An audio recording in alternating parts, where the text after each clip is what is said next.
RCR, la red que comunica y une al Perú. Bien, en parte del programa tenemos una gratísima visita, ¿no? Queremos agradecerle de manera muy especial al ingeniero Abelardo Latorre, quien nos visita en esta oportunidad a RCR. Ingeniero Abelardo Latorre, muy agradecido por compartir esta invitación con RCR, Red de Comunicación Regional. Muchas gracias. Realmente es un gusto poder tratar este tema tan importante para el país y que ha despertado tanta expectativa, ¿no? Bien, el ingeniero Abelardo Latorre es un prestigiado profesional, es ingeniero agrícola, experto en temas hidrológicos y recursos hídricos en nuestro país. En su momento se ha desempeñado como jefe de la Autoridad Nacional del Agua. Él es egresado de la Universidad Agraria de La Molina, con estudio de posgrado en Holanda. Y lo hemos invitado justamente porque en los programas que abordamos nosotros siempre dentro del marco sociopolítico y en el marco también de las propias regiones, hay un tema muy recurrente, ¿no? La utilización de lo que se denomina las cabeceras de cuenca, ¿no? Y él es un experto y queremos compartir con él justamente esta primera inquietud, ¿no? Considerando la potencialidad que tiene nuestro país en recursos mineros, pero también, ¿no?, en la necesidad de lo que es la protección ambiental, ¿no? Entonces mi primera inquietud se la traslado, ¿no? ¿Qué es lo que entendemos por definición de cabeceras de cuenca, ¿no? Además hay una ley llamada la Ley de Cabecera de Cuenca, ¿no?, que fue propuesta por el legislador Marco Arana, ¿no?, que modificaba una ley, la Ley de Recursos Hídricos, donde establece la posibilidad de declarar como zonas intangibles y ambientalmente vulnerables, ¿no? Pero muchas veces este término es utilizado de manera política, ideológica, y yo lo he invitado para que nos hable desde el punto de vista técnico, ¿no?, para que no exista esta confusión, ¿no?, porque además hoy se denomina que las llamadas cabeceras de cuenca se ubican en la cota de 3.000 metros sobre el nivel del mar. Explíquenos, ingeniero Latorre, ¿qué es una cabecera de cuenca y si este término existe, ¿no?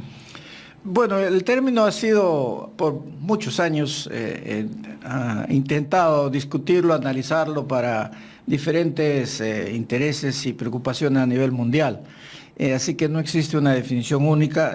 Lo que sí puedo asegurar que en el Perú se ha tratado con mucho error, ¿no? Era una visión muy costeña de lo que era una cabecera de cuenca. Eso, los profesionales lamentablemente se forman acá y comienzan a adquirir esa visión. Entonces por eso se habla de que la cabecera de cuenca está arriba de los 3.500, lo que sea.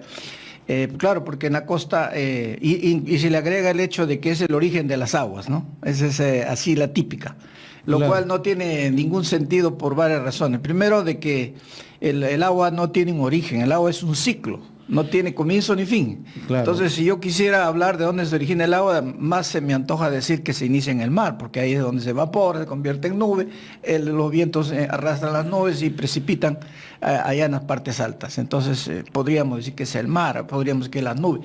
No, el agua no tiene un origen, eso para comenzar. Desde el punto de vista costeño, sí, porque acá estamos acostumbrados que aquí pues no tenemos lluvia, no existe, vivimos en un desierto. ¿Ya? Y el agua nos viene de arriba, entonces esa es la visión, es la parte alta de donde se originan las aguas, lo cual, como digo, es una visión pues muy popular, pero nada técnica.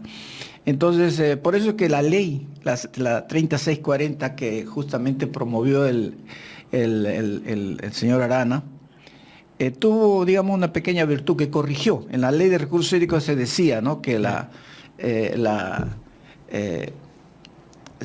que era el origen de las aguas, precisamente las cabeceras de cuenca, ¿no?, la parte alta, el origen del agua. Él lo corrige y él dice que es el origen del sistema hidrográfico. Efectivamente, la red de los ríos que nos llegan acá con agua, la red se inicia en esa parte alta, se inicia en las partes altas. Eso es, pero no el agua. Y le digo por qué. Porque acá en la costa tenemos zonas altas, donde se origina precisamente la red que viene hacia el río. Pero llueve cada 10 años, en otros casos no ha llovido hace 10 años. ¿Y eso es producto de las lluvias? Claro, siempre producto de las lluvias. Así que el origen del agua es las partes altas de la cuenca, no necesariamente necesita tener ni 100, ni 200, ni miles de metros de altura. Todo lo que bordea una cuenca es parte alta y es el origen de los cauces, no necesariamente del agua, como le digo. Es un caso típico es Tía María, ¿no? Que está ubicada en una cabecera de cuenca, pero ahí no ha llovido hace 10.000 años y no va a llover seguramente nunca, pero es cabecera de cuenca. Entonces, por eso que no necesariamente en la cabecera de cuenca hay precipitación. Y yo le pregunto esto, ¿por qué? Porque explicaba al inicio del programa de manera recurrente, vemos cómo, y le puedo citar lugares, ¿no? En Puno se habla mucho cuando hay una utilización política o ideológica en determinadas situaciones de conflictividad. Lo propio ocurre en el Cusco, lo propio ocurre en la zona altoandina de Piura, o lo propio está ocurriendo en Cajamarca, ¿no? Hay una suerte de membrete frente al tema de cabeceras de cuenca, Sí. ¿no? Pero usted nos acaba de explicar con mucha claridad dentro del punto de vista técnico, que es como deben tratarse estos temas, ¿no? Así es. Sí, bueno, entonces tampoco quiero pegarme tan a la definición, porque la definición así es de simple. Son las partes donde se inician los cursos de agua, por lo tanto pueden ser secos. Pero sí es cierto también lo que usted acaba de decir, que la preocupación real de esta ley y ¿Ya? de los impulsores fue la preocupación por las zonas estas donde había interés en intervenir de alguna forma en la cuenca, principalmente la minería. Así nace esta ley, como una ley para protegerse contra las concesiones mineras. Posteriormente, yo tenía oportunidad de conversar con el señor Arana en varias sesiones, Ya. antes que saliera la ley, donde fuimos discutiendo los criterios técnicos. Y él ha sido una persona que yo admiro, realmente muy inteligente para entender las cosas. Fue cambiando. Él fue cambiando, fue puliendo su ley y al final salió, yo inclusive pensé que ya no era muy trascendente la ley, pero la sacó. Y la sacó con un pequeño ajustito, como digo, de que cambia el término origen del agua por origen de los cursos de agua, ¿no? Y luego, más bien, eso fue todo el cambio que le hizo a la ley, esa sola frasecita. Pero en cambio introdujo la necesidad de que la ANA, en coordinación con el Ministerio del Ambiente, definiera una metodología para estudiar estas cabeceras de cuenca cuando alguien solicita alguna concesión ahí. Ya no es minero, es cualquier uso. La ley no habla de que es para fines mineros, sino cualquier uso. Entonces sí es importante la cabecera de cuenca, es una zona donde no solamente nos debe preocupar el agua. Yo realmente insisto de que no es quizás la principal preocupación de una intervención en cabecera de cuenca el agua mismo, sino el aspecto ambiental en general. Entonces, desde ese punto de vista, la ley pues tiene algún sentido para que nos preocupemos más de regular cualquier intervención en estas zonas altas, ¿no?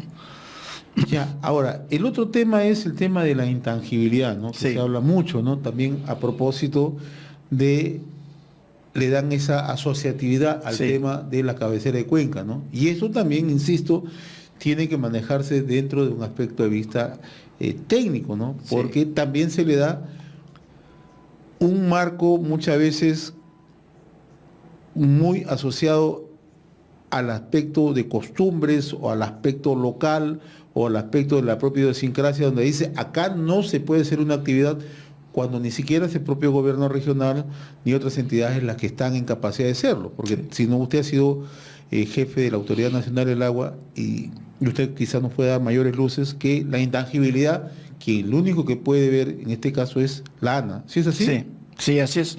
Bueno, la misma ley que se aprobó, la 3640, señala en ese sentido que la ANA, en coordinación con el Ministerio del Ambiente, debe determinar la intangibilidad o no de las cuencas cuando hay un requerimiento de una concesión para cualquier uso, como digo. Entonces, la ley, ¿qué pidió? Al margen de la definición, que fue lo primero que se quería, vinieron los criterios. Los criterios, primero, de vulnerabilidad. O sea, qué tan vulnerable es la cuenca y en función de eso establecer la intangibilidad o no de esa cuenca. Si es muy vulnerable, ¿a qué? Es vulnerable a la intervención humana. Ese es lo primerito, no es vulnerable pues, así natural. El hecho que llueva y haya un niño, no, eso no se considera una razón para declarar intangible una cuenca, sino es la intervención humana, cualquier forma. Minera, usted va y quiere hacer su casa, ya está afectando esa cuenca, por lo tanto tendrá que pedir que le aprueben porque que usted no va a vulnerar esa cuenca, así, cualquier uso, agrícola, una carretera, lo que sea. Entonces, claro, originalmente era el minero, pero ahora está abierto a todas las formas. Entonces, lo primero que tenemos que hacer es comenzar por... ¿Y qué es la cabecera de cuenca? ¿Cuál es su ámbito? Eso es lo primero. Por eso habla de delimitar la cabecera de cuenca. Cualquiera que sea la definición, pero delimítemela. Entonces, en principio era criterios de delimitación, pero finalmente nosotros hemos establecido que en realidad es la autoridad la que debe delimitar, la Autoridad Nacional del Agua, porque cuenta con toda la información para delimitar cabeceras de cuenca. La ANA tiene una base de datos de todas las cuencas del país. Entonces le es muy fácil identificar cabeceras de cuenca. ¿Y qué es cabecera de cuenca? Entonces, en concreto, mundialmente se ha aceptado, bueno, no mundialmente, sino en la mayoría de países que han trabajado fuertemente esto, Inglaterra, Europa, parte de Estados Unidos, han optado porque se va a llamar cabecera de cuenca el área donde cae el agua para el río de nivel 1, o sea, es el chiquitito, el primerito que nace. Donde nace, el nacimiento. Donde nace y que va a dar después origen al río grande. Claro, entonces, ese primerito es el nivel 1. Claro, entonces, ese ámbito es el que hay que delimitar y preocuparnos por ese ámbito como la cabecera de cuenca, a estudiar, a ver su vulnerabilidad y posteriormente ver si se hace intangible para cualquier solicitud de intervención ahí. Entonces, eso lo tiene la ANA. ¿Por qué lo tiene la ANA? La ANA trabajó a nivel nacional la delimitación de todas las cuencas. Son 159 cuencas principales que involucran todo el país, y esas están a su vez subdivididas en una serie de subcuencas, ¿no? Entonces tenemos la cuenca de nivel 1, el todo. Luego salen las ramas que son de nivel 2, de nivel 3, 4, 5, 7 y hasta 8 hemos llegado, que es ya la que está arribita, la pequeñita. Entonces es el método de Fasteter que ha aplicado el Perú. Lo han aplicado muchos países, especialmente Sudamérica, que trabajan en ello. Perú es líder en eso. Brasil fue el que promovió primero. Y entonces ya lo tenemos digitalizado, es automático. En la ANA está eso así. Pero viene la metodología para cabecera de cuenca, lo trabajó Stadler. Él lo trabajó hace muchos años y simplemente invirtió. La cuenca 8 es 1 para él y baja al revés. Eso fue su método, digamos, ¿no? Entonces para la ANA fue bien fácil identificar todas las cuencas 8 y ponerlas que sean 1. Entonces esas son las cuencas donde se inicia la red hidrográfica, ¿no? Y esas son las cuencas 1. Las 1 son las cuencas cabecera, cuenca a lo cual se refiere esta ley. Y quiero otra cosa bien importante también como criterio. Si usted tiene un mapa a 1 millón de cala, el Perú tendrá 5 ríos, ¿no? Son los más grandes ríos, no aparecen ríos. Si usted lo tiene al 500.000, ya aparece una red más grande de ríos. Comienza por el detalle, aparecen más. Ya tendrá usted una pequeña red. Y así, entonces, mundialmente se dijo, la escala para identificar la cabecera de cuenca debe ser un plano al 100.000. Lo que usted vea, el río más chiquito al 100.000, esa es la cabecera de cuenca.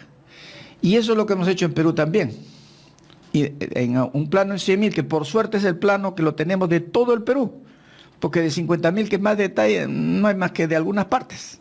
Y si va a 25.000, peor, de algunas ciudades. No hay tanto detalle. ¿Y por qué en el Perú hemos asistido en los últimos años, ingeniero Abelardo Latorre, a una suerte de permanente, o sea, definición que afecta con las actividades extractivas? ¿Por qué se utiliza de manera recurrente cuando usted lo que está explicando no necesariamente ocurre eso, no?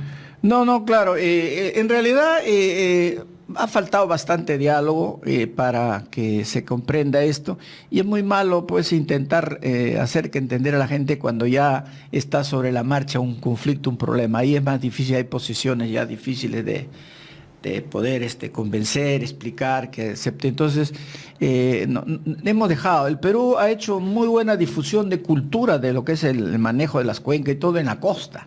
Nunca, mayormente no ha hecho nada en sierra y selva, y ahí es donde está. Y donde ahí se están los problemas. generando Entonces, esas posibilidades de así es. conflictividad, justamente por la desinformación. Bien, estamos dialogando con el ingeniero Bernardo Latorre, ingeniero agrícola, experto en temas hidrológicos y recursos hídricos de nuestro país.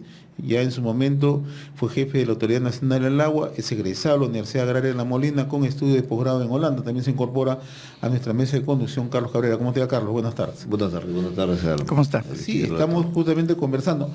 El tema de la intangibilidad quiero retomar. Ya. ¿Por qué? Porque también observamos que muchas entidades, o sea, se quieren salir de la competencia legal que está en manos de ANA, ¿no? Por ahí Sí. vemos que se quiere pronunciar muchas veces el gobierno regional, se quiere pronunciar el gobierno local sobre el tema de intangibilidad, y eso no es su competencia, ¿no? No, por ley ya está bien definido que no es competencia. Ya se ha pronunciado el Tribunal Constitucional Ya. diciendo que ellos no pueden tomar esas decisiones, no son regionales, eso lo hace solo la ANA, ¿no? Y por eso digo yo que de alguna forma esta ley, la 3640, motivó a que tengamos una definición más clara sobre este tema, y es bueno que se haya hecho. No era necesario, porque si uno conoce bien la ley de recursos hídricos y la ley ambiental, ahí está dicho todo. Pero bueno, pues haremos algo específico, dijimos, ¿no? Y eso es lo que hemos trabajado específicamente en las cabeceras de cuenca, cómo manejar el tema. ¿Y por qué le digo esto? Y lo han comprendido el Congreso, y este tema ya lo hemos discutido en el Congreso como ANA, yo he estado ahí. Lo que pasa es que lo que ocurre en la cabecera de cuenca puede, no necesariamente, pero puede afectar moderadamente, fuertemente, muy fuertemente hacia el resto de la cuenca. Porque si usted contamina, por ejemplo, y corre agua contaminada, eso no se queda en la cabecera de cuenca, afecta hacia abajo, porque esa agua sigue corriendo y la gente va a usar a un agua con problemas. Si usted tiene un problema ambiental o, por ejemplo, afecta a la vegetación, entonces hay transporte de sedimentos que va a afectar abajo. ¿Sí? Y así podemos hablar de muchas afectaciones que puede causar la intervención en una cabecera de cuenca. Entonces, estuvo mal la ley en ese sentido, aunque no es un gran problema porque en la reglamentación se aclara de que habla de intangibilidad de la cabecera. La cabecera definitivamente es dañada, sobre todo en algún tipo de intervención, por ejemplo la minera, definitivamente en la cabecera de cuenca, pues si usted imagínese todo lo que va a hacer ahí, va a sacar por materiales y todo, en la cabecera de cuenca habrá un daño obviamente. Pero lo importante es ese daño. ¿Va a afectar hacia el resto? ¿Sí o no? Ese es el problema central y esas son las discusiones. Tía María, ¿por qué quiere? ¿En la cuenca? ¿Quién le importa si ahí no vive ni un zancudo? Ahí no hay agua. Pero el temor es que eso va a crear en el aire contaminación que va a la zona Pero agrícola. ahí está el reto de la minería moderna, la minería, claro, tecnificada de desarrollo. Todo eso tiene que evaluarse antes de declarar intangible. Eso es lo que está reglamentado, lo que ha hecho uno la... de los puntos sustanciales por los cuales se ha impulsado esta declaratoria de intangibilidad que siempre hemos visto, particularmente de las organizaciones que estaban en contra de las actividades extractivas en general, es que el agua se origina en la cabecera de cuenca. ¿El agua se origina en la cabecera de cuenca? No, justo comenzábamos aclarando eso. El agua no puede tener un origen porque el agua es un ciclo. Más propiamente, yo siempre insisto, más propiamente es decir que el agua se origina en el mar, porque de ahí es donde se va a evaporar, se va a ir como nube, va a llegar a las partes altas o bajas o medias, lo que sea, va a precipitar, y entonces el ciclo del agua no se inicia. Por eso es que la ley 3640 ya no dice que el agua se origina. ¿Qué cosa es en sí una cabecera de cuenca? La cabecera de cuenca más aceptado y definido así en muchos trabajos que se han hecho con intenciones similares a la que tiene la ley 3640, Inglaterra, Estados Unidos, Europa, simplemente son las partes altas de la cuenca donde se inicia la red hidrográfica, o sea, los cauces. En el caso peruano hay muchos cauces que pues en la época de hace 10.000 años posiblemente hubo agua y que hace tantos años como esos que no vemos llover. No hay agua. Entonces, pero el cauce está ahí. por eso se llama cabecera de cuenca, aunque esté seca. Por eso cabecera de cuenca dice pueden ser secas, periódicamente húmedas, porque de vez en cuando alguna lluvia le cae, o regularmente húmeda. Entonces, cabecera de cuenca es nada más que el origen de los cauces, seco o no, pero es el origen del cauce. No necesariamente porque de ahí discurre el agua hacia abajo, No, y como era el pensamiento de la gente a los que se le ha instruido de esa manera, ¿no? No, sí, lo que precisamente el señor Arana, que como digo hemos conversado mucho con él el tema, él entendió esto, por eso quitó aquello que era el origen del agua, ¿no? Ya no habla de que es el origen de las aguas, es el origen del cauce en sí. Pero en el argot más popular, mejor dicho, se cree, por ejemplo, que el agua viene desde la zona donde llueve. Y se ha dicho normalmente que en las cabeceras de cuenca es lo que llueve y ahí ya viene entonces el agua y discurre hacia los... Es visión costeña, ¿no? Así. Es Bueno, visión costeña. Nosotros nos educamos así y vemos que el agua de acá no ha llovido, sin embargo, tengo agua en el río, viene de arriba. Entonces arriba, ese término arriba está mal. Yo le digo... cualquier caso, Cajamarca, que fue bien discutido, Claro. ¿no? En la cuenca alta, que es donde estaba la mina, que decía que es el origen del agua, y que se iba a quedar el valle sin agua, Cajamarca se iba a quedar sin agua, y más abajo la agricultura sin agua. Eso es lo más falso que puede haber, porque la cantidad de lluvia que cae en la zona alta de la cabecera son alrededor de 900 milímetros. Siempre usted baja un poco, y ya está lloviendo 2000, y se sigue bajando, llueve 4000, o sea, más llueve abajo que arriba en ese caso, por ejemplo. O sea, eso no es una verdad. O sea, Chalhuagón fue en ese momento una solución. ¿Perdón? La represa de Chalhuagón fue una Claro, solución. claro. Entonces, esas son las soluciones que se pueden encontrar. Exacto, entonces ese era el otro tema que en el Congreso yo mucho traté de ilustrar, de que quizás el tema, y nosotros en lo que hemos preparado como ANA, no hemos hecho el énfasis sobre el tema agua. El agua no es más que lo más sensible para la gente, pero la preocupación mayor para nosotros es ambiental. Y ambiental incluye el tema agua, pero hay otros temas más importantes y que es universal. Ahí sí, en todos los casos tenemos un problema ambiental, cualquier intervención en cualquier parte de la cuenca, incluyendo cabeceras. Entonces, el agua no, porque inclusive si usted, por ejemplo, en el mismo Cajamarca, yo trabajo mucho ahí, por eso conozco la situación. ¿Ya? Había necesidad de agua. Esa poca agua que llueve en la cabecera, la gente lo quería aprovechar para unas comunidades que están en esa parte alta. Y tiene solución. O sea, el agua no es tan difícil resolverlo. Se puede hacer un reservorio, se puede hacer un canal para llevarlo por otro lado donde ya no hay intervención minera, entonces por ahí la llevo el agua y la dispongo donde la necesitan. El agua es el problema menor en este problema. Tiene solución. Y en cambio el ambiental a veces es más serio, porque hay que ver el tema de calidad, el tema si la falta de agua va a concentrar, la contaminación actual se va a concentrar a disminuir el caudal. Entonces hay una serie de... Y en el caso de Tía María, por ejemplo, que se habla de que los polvos mineros van a volar y contaminar el agua, etcétera. Esa es otra forma también de preocuparse. O sea, hay cosas más importantes, ¿no?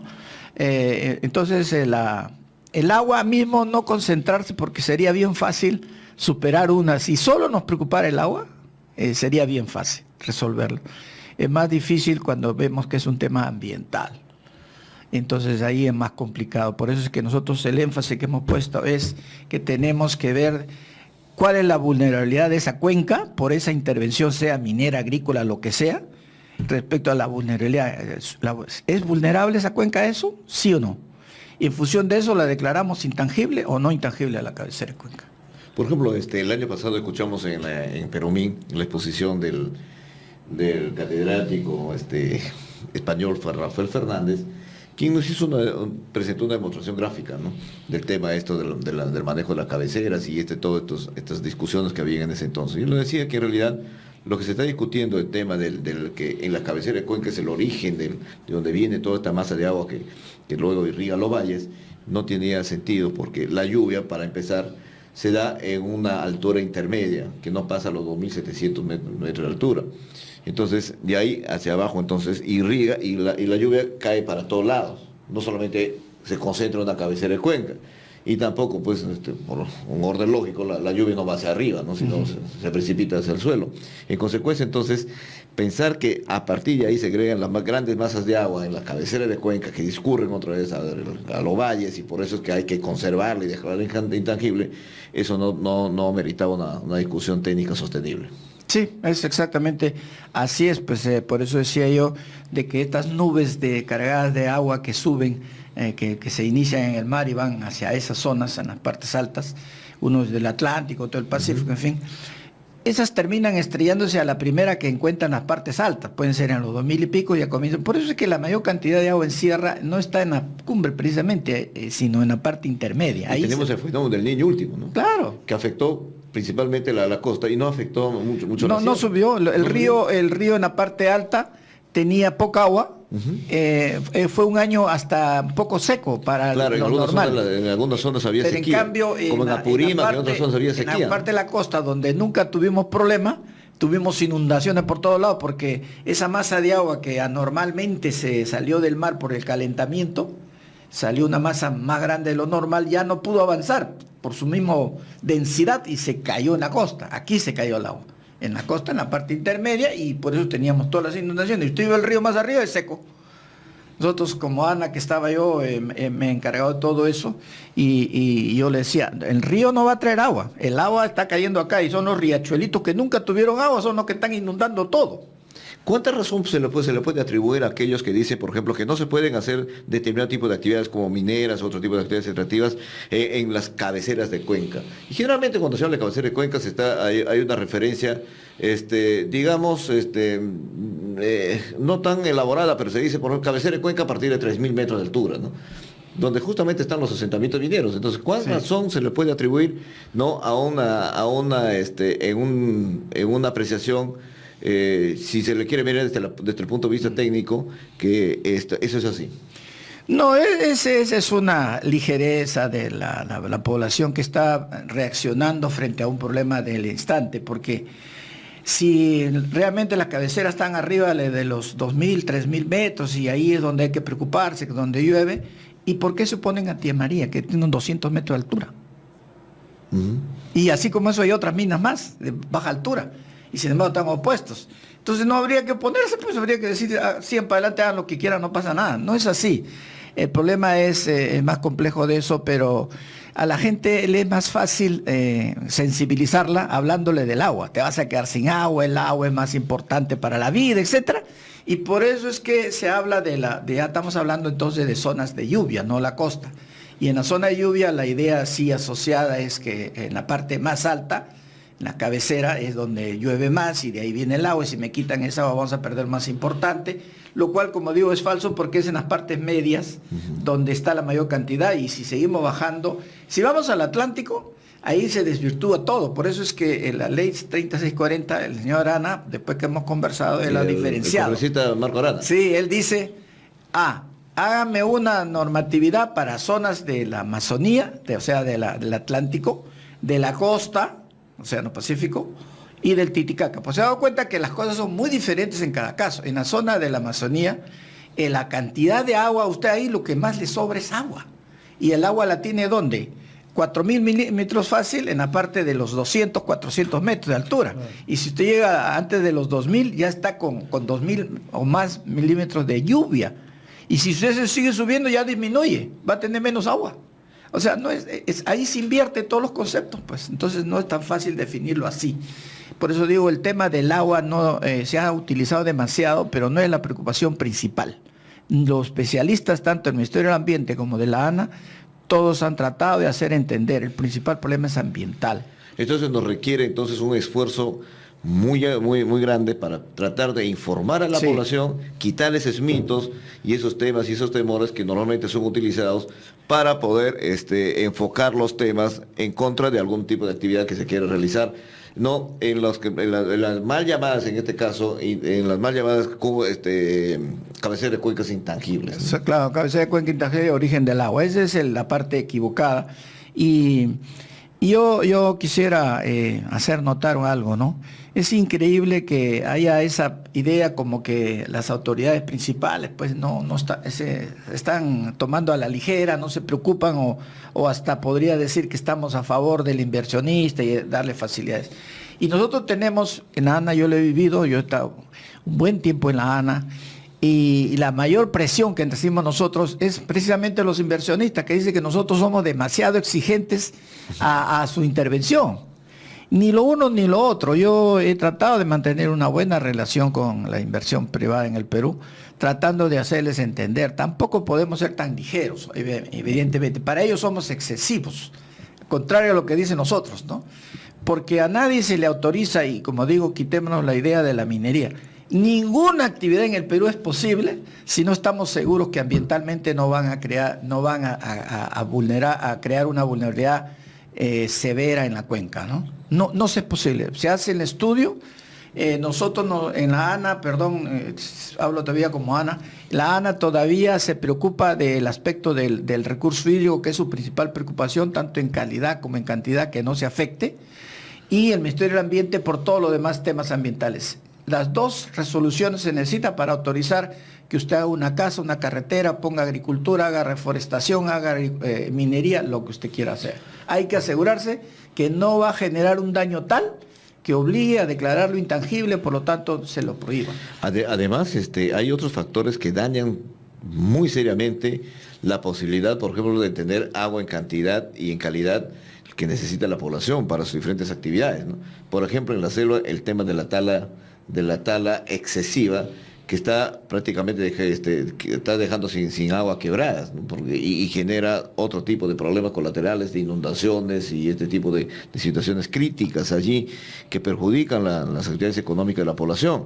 En el tema de la costa, pues ni se diga, y en el tema de la sierra, la deforestación así terrible, ¿no? Entonces, lo que más bien se debería de enfocar es que cuando vengan proyectos de inversión, se enfoquen también en los temas, por ejemplo, de cómo recuperar áreas para que pues, se pueda incidir en la cosecha de agua, que lo llaman en algunas zonas, o en todo caso también alimentar factores que puedan, en todo caso, generar condiciones para que el agua vuelva a su cantidad y a su calidad que siempre lo ha tenido, y que se haga o no se haga determinado tipo de actividades, efectivamente en algunas zonas del país está escaseando el agua, y no es porque allí haya un proyecto esté desarrollando ni cosa parecida. Hay zonas donde no hay nada, efectivamente, no hay mineral, no hay nada, y sin embargo están simplemente deforestadas y son grandes áreas donde no se puede hacer ningún tipo de actividad económica, ¿no? Sí, la destrucción, lamentablemente la destrucción de nuestras cuencas proviene mucho antes que la minería sea algo importante, ¿no? Siempre el hombre ha intentado lo más fácil quemar, por ejemplo, la madera era la primera fuente de energía hace muchos años, ahora ya no lo es tanto. Y también hacer actividades agrícolas, por ejemplo. En la sierra se ha intervenido bastante. En la selva no tanto, pero donde se ha intervenido, lo que usted acaba de decir, se ha deforestado, que es una de las formas más tremendas de afectar una cuenca respecto a todo su comportamiento, porque eso reduce la precipitación, definitivamente la falta de vegetación reduce.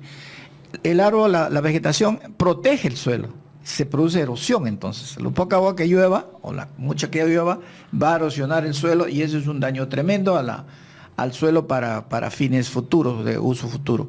Y entonces eso ha venido ocurriendo y no se ha hecho nada por remediar eso, que es reforestar todo eso. Hay programas, pero que se avanza muy poquito, quizás por el alto costo, ¿no? Pero esos son los problemas que hay. Y la minería también hace un daño, donde interviene daña. Lo que hay que evitar es que ese daño no repercuta sobre el resto de la cuenca, porque fíjese, la minería, toda el área minera del Perú no es sino 0,6, o sea, menos de 1% del territorio. Nada. Y el agua que utiliza es el 1% del total. Es 1% del agua que estamos... Es otro de los mitos que se utiliza mucho, sí, ¿no? Que se utiliza agua ingente en minería, sí. Eso no es así, ¿no? La minería usa un poco menos de 1%, no de todo el agua que hay, sino del agua que estamos administrando, que estamos distribuyendo. Porque increíble, de algunos organismos internacionales me han llamado alguna vez para decir si es verdad. Usted sabe que en Perú, todo el agua que usamos, todos los usos, es un poquito más de 1% del agua que tenemos. Imagínense, que en realidad no usamos casi el agua nuestra. Nosotros abunda el agua, lo malo que no está donde no la necesitamos y donde necesitamos no está. Y tampoco tenemos la cultura de hacer, por ejemplo, de técnicas de regulación, ¿no? No, es lo que nos falta precisamente para tener cuencas. mayor seguridad y para tener seguridad en cuanto al agua y más agua, porque nos está faltando agua, usted acaba de decirlo. Nos falta agua para muchas actividades. En realidad, en estos momentos, nosotros tenemos muy claro, y lo hemos expuesto en muchas conferencias, el desarrollo del Perú depende de la seguridad hídrica. Me imagino si podríamos, en todo caso, represar la cantidad de agua que viene en las épocas de lluvia. Sí. Tendríamos agua de sobra para todo el año. Así es. Y para culturas, para agricultura todo el año. Producción contracíclica en referencia a otros mercados. Mire, Entonces, el agua de la costa, que es, usted sabe, la costa es un desierto, uno de los más grandes desiertos del mundo. Esa poca agua que tenemos en la costa, solo aprovechamos el 17%. El resto se va al mar. Es porque falta embalses. Así es de inaudito el Perú, ¿no? O sea, es un desierto, viene poca agua, lo que pasa es que vienen 3 meses y se va al mar porque nadie tiene a dónde almacenarla, y de tal manera que al final solo estamos usando el 17% de esa agua. Entonces, y a nivel nacional usamos menos del 1% del agua que tenemos. Faltan embalses, conducciones y... faltan recursos para claro, hacer toda una infraestructura hídrica. Y encima de eso somos pues, muy ineficientes en el uso del agua, ¿no? Demasiado ineficientes, en todas las áreas. En los países donde el agua tiene un precio importante, donde hay mayor cultura de cuidarla, en realidad 100 litros por persona por día, eso es todo lo que usan. Y algunos hasta menos de eso, ¿no?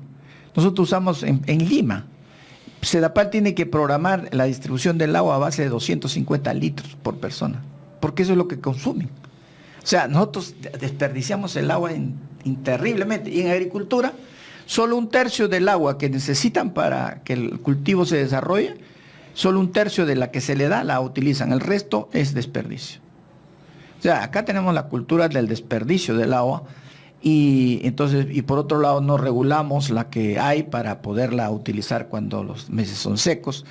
En temas de manejo de agua, ese es otro, un tema todo, una política que está muy bien definida. Hay todo un plan nacional hídrico que ha preparado la ANA, que define todos estos problemas y qué es lo que hay que hacer en el corto, mediano y largo plazo. Todo tiene un problema de inversión. Yo pienso, Quintero, que en realidad lo que mejor que le puede ocurrir a unas comunidades, por ejemplo, que tienen problemas de agua, porque cultivan solamente en determinadas épocas del año, porque no tienen la infraestructura o la estructura de riego, para el almacenaje del agua y todos esos problemas que son demanda de recursos, y donde tiene que intervenir también el Estado, ¿no? Con lo suyo. Pero lo mejor que podría ocurrir más bien es que haya un proyecto, haya un potencial de desarrollo allí, y ponerse de acuerdo, ¿no? En cómo conservamos la cuenca, cómo, si es posible, la mejoramos, y cómo de eso sacamos provecho para que la población se beneficie ampliamente para su agricultura, para su consumo humano, para el agua potable, que es un gran problema en la zona rural. Nosotros hemos leído informes en la sierra, por ejemplo, en este momento que nos escuchan bastante en Puno, donde por ejemplo la anemia y la desnutrición infantil está, pero hay comunidades que tienen el 100% de niños menores de 5 años con ese problema, y ese es un problema que no le dan la suficiente importancia, porque sencillamente creen que recuperándole físicamente al niño ya solucionaron el tema, cuando ya tuvo una lesión en su proceso cognitivo y va a tener menores capacidades, por ejemplo, más adelante cuando quiera desarrollar, cuando quiera competir en el mercado laboral. Entonces nosotros siempre incidimos en eso. Y uno de los grandes problemas que está es la piedra de toque del asunto, es que no tiene agua de calidad, agua potable. Entonces, a nosotros nos dejó impactado un informe que se hizo el año pasado en un evento, en un foro, ¿no? Donde decían, el Estado gasta millones de soles en programas sociales, ¿no? para dar, para tratar de generar nutrición adecuada, balances alimenticios adecuados en los niños, en los colegios, y eso está muy bien. Ese es su papel, ese es su rol, y vamos avanzando en ese tema. Pero todo eso sencillamente queda foja cero cuando ese niño regresa a su casa y se toma una taza o un vaso de agua que no es de calidad y está totalmente insalubre. Entonces todo el esfuerzo se fue a la nada. Entonces estamos perdiendo muchos recursos y no tenemos ese tipo de temas, y habría que aprovechar mejor, orientar mejor a la población para que cuando tenga la posibilidad de tener un proyecto de inversión en su zona, lo aproveche, pero de manera positiva, dialogando, conversando y viendo cómo se puede mejorar, ¿no?, el manejo de estas cuencas, cómo se puede mejorar entonces las áreas de intervención que se van a tener para que no solamente haya un impacto económico inmediato, sino básicamente que sea sustentable, ¿no? Sí, definitivamente el tema del agua, eso sí es un problema fundamental desde el punto de vista del bienestar de la población, su salud, como también económico para el desarrollo del país. Como les digo, la economía del país mucho depende de que tengamos resueltos los problemas de agua. Eso es así, cualquier actividad depende del agua, y si el agua no la tenemos segura, por eso es que hay que dar seguridad del agua, toda actividad se pone dudosa, no hay préstamos que se puedan obtener, financiamiento se hace difícil, entonces no prosperamos, no caminamos. Ahora, perdón, José, de mi parte una última inquietud para el ingeniero. Es lo que le quería decir, es lo siguiente: ¿con qué base, por ejemplo, organizaciones como las rondas campesinas, los frentes de defensa, que normalmente vemos que están movilizándose, generando discursos en contra de determinado tipo de actividades, sobre qué base ellos, en todo caso, plantean la prohibición de determinadas actividades, sobre texto, por ejemplo, que se está afectando la cabecera de cuenca? Sí, pues no, lamentablemente a muchas de ellas, no voy a decir a todas, pero muchas de ellas las están utilizando, ¿no?, en su necesidad básica. Ellos necesitan desarrollo, necesitan que se les haga una serie de trabajos en sus comunidades y claro, los convencen de que la minería no puede intervenir porque va a causarle más problemas, y lo que hacen terminando por presionar es, voy a usar una palabra que no es, digamos, todo correcto, pero que es simple, los chantajean, ¿no? Chantajean de que o ustedes nos hacen sistemas de riego, tratamiento de agua potable en nuestras casas, lo que sea, y si no, no les permitimos intervenir. Y eso lo quiero por adelantado. Antes que ustedes hagan alguna actividad, primero nos van a resolver esos problemas. En gran parte esos son actividades del gobierno, no de una privada. La privada debe contribuir a eso, obviamente. Hay un porcentaje que debe aportar para resolver esos problemas locales. Pero por ahí los agarran a ellos. Por eso es que ellos, sin ningún fundamento, he tenido demasiadas conversaciones con comunidades que están así alteradas, nos han amenazado hasta de muerte muchas veces por estar tratando de que entiendan cuál es la figura, qué se puede hacer, cómo podemos permitir ciertas actividades, y ya les digo, no solo minera, otras actividades como todas las actividades que se pueden sacar provecho. Ellos se oponen a todas las actividades industriales, agrícolas, mineras principalmente, que son las más invasivas.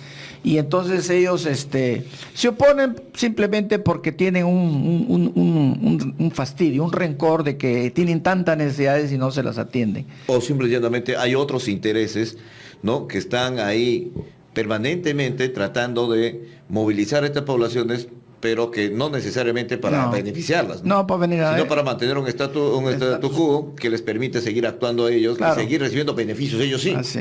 Mira, bueno, la población se perjudica. Eso es lo lamentable, ya por eso decía que un poco que los chantajean a ellos, los asusan para que se rebelen y así lo ayudan también en los otros propósitos que no son muy santos y que hacen, se impiden, hacen difícil muchas actividades.